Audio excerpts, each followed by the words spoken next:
एक शाम प्राची टीवी पर सीरियल देख रही होती है। तभी उसकी सास वहाँ आती है। अरे सीरियल में तो ऐसे मग्न है जैसे आज रात का खाना पड़ोसी आकर बनाएंगे। मुझे पता ही नहीं था आपने अपने बेटे की शादी पड़ोस में भी की हुई है। हैं? मतलब? मतलब इस घर में सारा काम बहू ही करती है, आप तो सिर्फ खर्राटे मारती हैं। अच्छा जी, फिलहाल तो तुम आराम फरमा रही हो, चलो जाओ, ये मेरे टीवी देखने का समय है। आहा, इसीलिए मुझे भगाया जा रहा है। सॉरी, अब तो बिल्कुल नहीं जाऊंगी।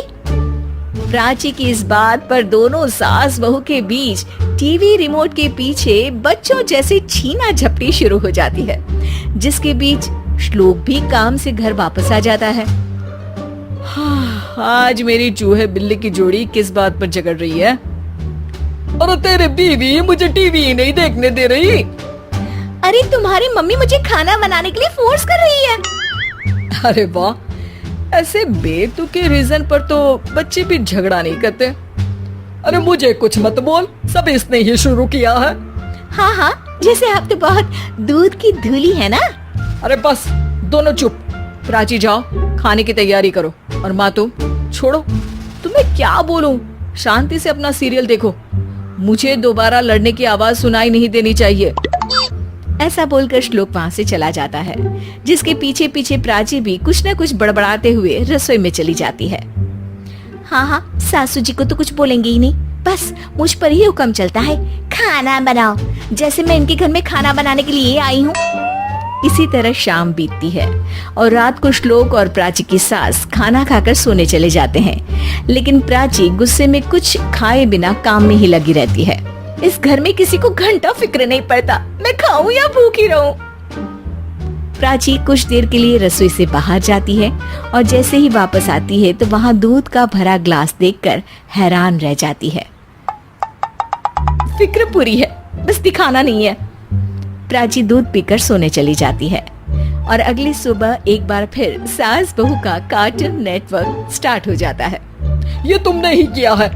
अरे अजीब जबरदस्ती है, मैं बोल रही हूँ मैंने कुछ नहीं किया। दोनों ने मिलकर पूरे घर को पागल खाना बनाया हुआ है। यहाँ कोई नॉर्मल इंसान तो रह ही नहीं सकता, इसीलिए अब पड़ोसी क्या रिश्तेदार भी घर आने से कतराते हैं। और सुन बेटे, तू भी चंगा, तेरी माँ भी चंगी, तेरी बीवी भी चंगी, रिश्तेदार। हाँ जी, आपको नहीं पता क्या, गंगाधर ही शक्तिमान है, रिश्तेदार ही। हाँ हाँ, बस समझ गया। कभी जानवरों जैसे लड़ेंगी तो कभी जुगलबंदी करेंगी। भाई मैं आप दोनों के बीच में नहीं फंसना चाहता।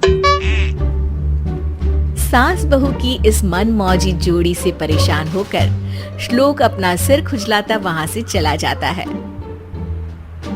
चलो अब मैं भी कीर्तन में जा रही हूँ। इस पर जैसे ही सास कमरे में अपना पर्स लेने जाती है तो वहाँ नाश्ते की प्लेट रखी देख मुस्कुराने लगती है और नाश्ता करके घर से बाहर निकलते हुए कुछ पैसे टेबल पर रख जाती है, जिसके कुछ देर बाद सिलेंडर वाला घर आता है। ओ मोरी मैया, मैं सिलेंडर के बारे में तो बिल्कुल भूल ही गई थी। घर खर्च के सारे पैसे भी मम्मी के पास है और श्लोक से बोला तो उल्टा 4 बात सुनाएंगे। प्राची ये सोच ही रही होती है कि अचानक उसका चेहरा चमक उठता है और वो घर में आकर इधर उधर देखने लगती है। तभी उसकी नजर टेबल पर रखे पैसों पर पड़ती है, जिन्हें वो सिलेंडर वाले को दे देती है। ये सब श्लोक देख लेता है। अच्छा बेटे, इतना बड़ा घोटाला, सबके सामने मैं तेरी दुश्मन और पीठ पीछे तेरी मेरी यारी। इस पर श्लोक एक प्लान बनाता है और शाम को सब एक साथ बैठे होने पर बोलने लगता है। माँ, तुम दोनों की बहुत लड़ाई होती है, इसलिए मैं सोच रहा हूँ कि प्राची को उसके घर छोड़ाऊं, इससे वो भी खुश रहेगी और तुम भी। अचानक श्लोक की ये बात सुनकर सास बहू शौक से उसकी तरफ देखती है। अरे ऐसे कैसे घर छोड़ाओगे, मुझे कहीं नहीं जाना। अरे तुमने बोला नहीं पर मैंने सुन लिया, तुम्हें मम्मी के साथ रहना अच्छा नहीं लगता, मुझे पता है।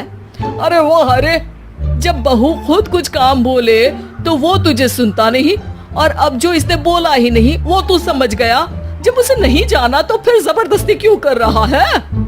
अच्छा, फिर आपको मौसी के घर छोड़ाता हूँ, बस अब आप दोनों एक घर में एक छत के नीचे नहीं रह सकती। मैं इस टॉम एंड जेरी की जोड़ी को और नहीं झेल सकता। है? ऐसे कैसे नहीं रह सकते? तुम्हें इतनी दिक्कत है तो तुम्हारा बोरिया बिस्तर पैक कर देती हूँ, लेकिन मम्मी जी कहीं नहीं जाएंगी। बिल्कुल यही सुनना था मुझे। अगर दोनों में इतना ही प्यार है फिर हर वक्त ये लड़ाई का नाटक क्यों करती हो? देखा मैंने कैसे माँ किचन में दूध रखती है और तुम उनके लिए कमरे में नाश्ता रखती हो, और कैसे वो पहले ही तुम्हारी दिक्कत समझकर घर में पैसे रखकर बाहर जाती है। अरे भाई, इतना ड्रामा तो डेली सोप में भी नहीं होता जितना तुम दोनों ने इस घर में फैलाया हुआ है। तू हमें टॉम एंड जेरी बोलता है ना, तो याद कर वो दोनों भी एक दूसरे को बाहर वालों की बुरी नजर से बचाने के लिए हमेशा सबके सामने लड़ते थे, लेकिन अकेले में दिक्कत के समय मदद भी तो करते थे।